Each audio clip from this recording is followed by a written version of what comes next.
Alfred Bulltop Stormalong. Summary of the Tall Tales. No one knows for sure, but most people think that Alfred Bulltop Stormalong was born in either Maine or Massachusetts. He arrived during the big hurricane of 1826. It was the same storm that bent Cape Cod into the fishhook shape it still has today. During the storm, a wave headed inland and broke right into the widow Stormalong's parlor, leaving a baby behind. They say he was half bluefish, a quarter octopus, 2/5 cod, 3/8 horseshoe crab, and 4/3 sandworm. The woman immediately loved the sea-born child and adopted him. His mother insisted that among Stormalong's ancestors were Noah Stormalong of the Bible and Leif Stormalong of the Vikings. Everyone agrees that Stormy must have grown up by the ocean because there was ocean water in his veins. His eyes were blue-gray like the sea, and before he could talk he watched ships and could tell a frigate from a brigantine. He was fluent in mackerel and could speak a little conversational flounder. He tied sailors' knots with his grandmother's yarn. When Stormy was only 10, he was already 2 fathoms or 12 feet tall. When he was 13, Stormy set off from Boston hoping to find a ship that would be big enough so that he could be its cabin boy. He heard that a schooner called the Silver Maid was signing up sailors for a voyage to China. He passed a series of tests that Captain Snard set for him and signed on as Stormalong, A.B. The sailors all thought that A.B. stood for able-bodied.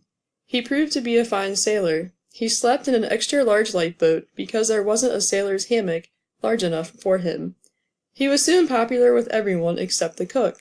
Stormy could eat a whole boatload of eggs, and it was hard for him to curb his appetite. They were sailing along beautifully until one day the Silver Maid stopped suddenly. It was being held by a kraken, which is an animal something like an octopus, with arms with powerful jaws that could snap a ship's mast in two.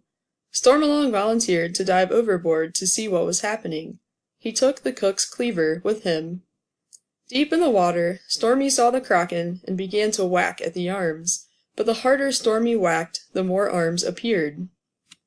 Stormy was underwater for a long time and the crew was worried. After 3 weeks, they were about to admit that Stormy must have drowned when the ship was freed and began sailing away. The crew saw Stormy pop up, and he quickly swam after them and climbed on board. He explained that he had finally tied a different sailor's knot in each one of the kraken's arms. Meantime, Stormy kept growing and he was always hungry. He drank his shark soup out of a wooden dinghy. One night when he was sleeping on deck, he rolled over in his sleep and fell overboard. Stormy decided he was simply too big to be a sailor, so he decided to try living on land. Making such a move from life on the sea to life on the land is called swallowing the anchor. When he left the ship, Stormy carried an oar on his shoulder and said he would keep walking until he got to a place where no one even knew what an oar was. This finally happened in Utah. Stormy built a log cabin and began farming. He sweat so much while growing potatoes that his spuds were salty and didn't need seasoning when they were cooked. But it didn't take long for Stormy to miss the sea. One day he cried so hard that his tears formed the Great Salt Lake. Stormy abandoned the farm and returned to the sea. Some say that Stormalong finally decided to build a ship big enough for himself. Others say that the ship was a gift from his friends who hoped to entice him from farming back to the sea. It took 3 years to build the giant ship. The sails were so huge that the sailmakers had to go to the Sahara Desert to have enough room to cut and sew them. They ended up putting hinges on the mast because they were so high they would scrape the sun and graze the moon. Stormalong called his ship the Courser. He carried cargoes all over the world, to China, India, and Europe. If the harbor wasn't big enough, Stormy had to stop far offshore and have a fleet come to take the cargo to land. On one of his journeys, he went through the English Channel. He worried about getting through the Strait of Dover because it's only 21 miles wide between the cliffs and the French coast. When they got to the strait, Stormy put 500 men to work over the side of the boat, slicking soap onto the ship. The courser brushed against the cliffs, but got through because of its slippery sides. Ever since, the area has been called the White Cliffs of Dover. Once Stormalong packed his boat with ice in order to bring home fresh salmon to market. Then, there was the problem of getting rid of the ice. He decided to take it to the tropics, where it would be a great hit. Due to a storm, he found himself in Miraflores Lake in Panama.